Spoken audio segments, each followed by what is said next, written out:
O'sha жағдайда адамдарға қауіп төндіретін жағдайдар. Өйткені өрт, жер сілкінісі, су тасқыны жатады. Өрт шыққанда біз қорықпаймыз, бірінші үлкен жауды сақырамыз. 112 нөміріне хабарласамыз, түтін болса есікке еңкейіп шығамыз. Су тасқыны болса, біз биік жерге шығамыз. Үлкен жерден алыс кетпейміз. Өрт шықса демесе, түтін көрсек, 101 нөміріне телейміз. Өрт сөндіруші келеді. Тәртіп бұзылса демесе, қауіпті жағдайлар болып қалса 102 нөміріне телейміз. Полиция келеді, ауыр болса 104 нөміріне телейміз.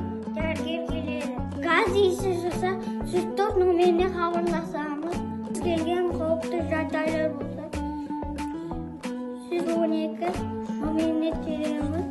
Жедел көмекті жылдамдатамыз.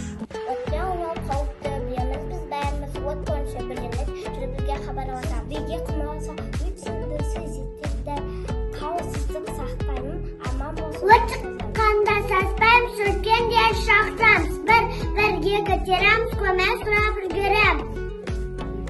Сен сөмкенде қорықпа, үстел астын панала, терезеден ауа болып, қауіпсіздік басты.